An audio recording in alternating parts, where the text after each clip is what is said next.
नमस्कार. मी रिया रुपेश पवार महाळंगेकर आणि आपण पाहत आहात डहाणू मित्र न्यूज नेटवर्कच्या सायंकाळच्या बातमीपत्र. पाहुयात काही ठळक आणि महत्त्वाच्या घडामोडी. डहाणूतील सुप्रसिद्ध गुजराती मॉडेल स्कूलमध्ये दरवर्षीप्रमाणे यावर्षीही सांस्कृतिक कार्यक्रम आणि वार्षिक पारितोषिक वितरणाचे आयोजन करण्यात आले. या कार्यक्रमाचे आयोजन शाळेने उत्कृष्टपणे केले. मुख्य अतिथी म्हणून श्रीमती प्रीतीबेन पटेल ठक्कर या उपस्थित होत्या. त्यांनी विद्यार्थ्यांना मुलाचे मार्गदर्शन केले आणि त्यांच्या भविष्यातील वाटचालीसाठी शुभेच्छा दिल्या. त्यांच्या प्रेरणादायक भाषणाने विद्यार्थ्यांच्या मनोबलात भर घातली. या कार्यक्रमात विद्यार्थिनींनी विविध सांस्कृतिक कार्यक्रम सादर करून उपस्थित पालकांना मंत्रमुग्ध केले. शाळेच्या विद्यार्थ्यांद्वारे सादर केलेल्या नृत्य, गाणी आणि नाटकांनी सगळ्यांनीच मोहात पाडले. या कार्यक्रमाला शाळेचे ट्रस्टी, शिक्षक, शिक्षिका, पालक, विद्यार्थी मोठ्या संख्येने उपस्थित होते. या संपूर्ण कार्यक्रमाने शाळेतील सांस्कृतिक वातावरणाला एक वेगळीच उंची दिली आणि शाळेच्या वारंवारिता आणि परंपरेला एक नवीन आकार दिला. शाळेच्या या सांस्कृतिक कार्यक्रमामुळे विद्यार्थ्यांचा आत्मविश्वास वाढला. शाळेच्या शैक्षणिक तसेच सांस्कृतिक यशासाठी एक नवा अध्याय जोडला गेला.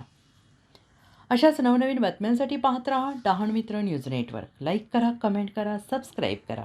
नमस्कार, मी माही कराडे. आपण पाहत आहात डहाणू मित्र न्यूज नेटवर्क.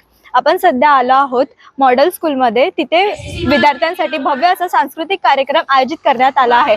चला तर पाहूयात.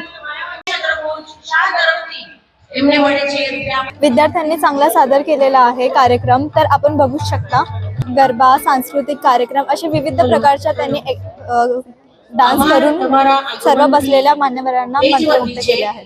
तुम्ही पाहू शकता उपस्थित ट्रस्टी, टीचर आणि विद्यार्थी यांच्या पालकांची उपस्थिती किती जास्त आहे.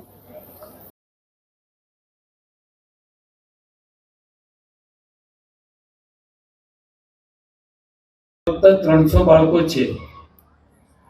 એક સમય એવો હતો કે 1100 બાળકો હતા અને 25 ટીચરો હતા.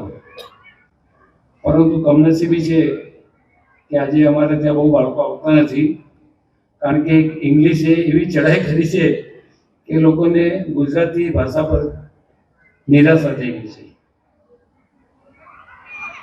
અમે કેટલા વર્ષોથી સેમી ઇંગ્લિશ ચાલુ કરી નાખ્યું છે. અમારી ગુજરાતી શાળામાં ફક્ત ગુજરાતી અને સમાજશાસ્ત્ર આ બે સબ્જેક્ટ ગુજરાતીમાં શીખવવામાં આવે છે. બાકીના બધા સબ્જેક્ટ ઇંગ્લિશમાં શીખવે છે. કોઈ પણ જાતના કોચિંગ વગર 60% અમારા બાળકો સ્થળાંતર કરીને આવેલા છે, એટલે કે બિહાર, યુપી, રાજસ્થાન. અને છતાં પણ હંમેશા મોડલ સ્કૂલનું રિઝલ્ટ પણ 95, 96, 97, 98 આવે છે. એટલે બધા ટીચરો એના માટે અભિનંદન પાત્રો છે. અમે ક્યાં ક્યાંથી બાળકો લાવીએ છીએ. પરંતુ હું તમને બે ત્રણ વાત એવી કરીશ કે તમને આશ્ચર્ય થશે. મારો પર્સનલ અનુભવ એવો છે કે જર્મન અને રશિયા ત્યાં અમે ઇંગ્લિશમાં કંઈ પણ સવાલ કરીએ ને એ લોકો જવાબ જ નહીં આપે. અને છેલ્લે ભાઈ હવે પ્રાઇસ તો બોલ, તો એ પણ ઇંગ્લિશમાં નહીં કહેવાની, એટલે કેલ્ક્યુલેટરમાં કહે $100, $200 એમ. આપણા ભારતના ઘણા બધા રાજ્યો એવા છે જ્યાં એની માતૃભાષાને મહત્વ આપ્યા પછી ઇંગ્લિશને મહત્વ છે.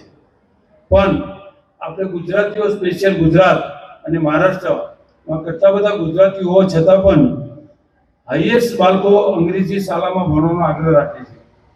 હું મોડેલ સ્કૂલમાં 4th સ્ટાન્ડર્ડમાં આવી હતી અને ત્યારથી લઈને 10th સુધી અહીંયા જ હું ભણી છું. આ સ્કૂલે મને ઘણું બધું આપ્યું છે. હા, મારા પપ્પા જે મને હંમેશા બોલતા કે દીકરા અરે એરોપ્લેન મોડवर टाकला होता, आतापर्यंत लागेल. અને 4th 5th માં હતી જ્યારે મારા પપ્પાએ મને કીધું કે હા, you are the program best ચાલુ ડોટર ઇન ધ વર્લ્ડ. દુનિયાની ખૂબ સરસ દીકરી છે. તો મેં 8:30 એ વસ્તુને ખૂબ પર્સનલી લીધું કે હા મને એ બનવું છે. મારા માટે सांगून दे મારા फोन करून પપ્પા माझे बॅलन्स ઈશ્વર છે, माहिती મારા दे संडे को મારું लेंगे. સોલ છે, મારા હીરો છે. જે કંઈ પણ હું છું બધું જ ક્રેડિટ નંતર सांगतो. મારા માતા પિતાને અને મારા ફેમિલીને આપીશ. મારું हो. ફેમિલી મને હંમેશા એક સપોર્ટ, એક ખૂબ જ પિલર ઓફ સ્ટ્રેન્થ તરીકે મારા સાથે હંમેશા ઊભા રહ્યા છે. મારા એરોપ્લેન મોડ પર બેવ સાઈડના ફેમિલીએ મને હંમેશા સપોર્ટ કર્યો છે. મને નવા નવા વિચારો આવે કે મારે આ રીતે ભણાવવું છે, મને આ રીતે કરવું છે, સ્કૂલમાં મને આ કંઈ ઇમ્પ્લિમેન્ટ કરવું છે, અલગ અલગ એક્ટિવિટીઝનું મને જે કંઈ માઇન્ડમાં આવતું હશે એનું ક્રેડિટ જશે કે મારું મન જોડાયેલું છે.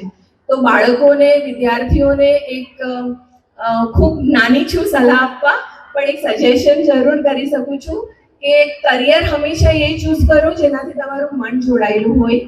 સેકન્ડલી, સ્કૂલમાં જ્યારે આપણે જઈએ, લાઈક મારા ફાધર મને બોલતા કે સ્કૂલમાં જાય તો દીકરા ખૂબ ધ્યાન આપીને ભણવું, અને એ જ વસ્તુ મેં કરી.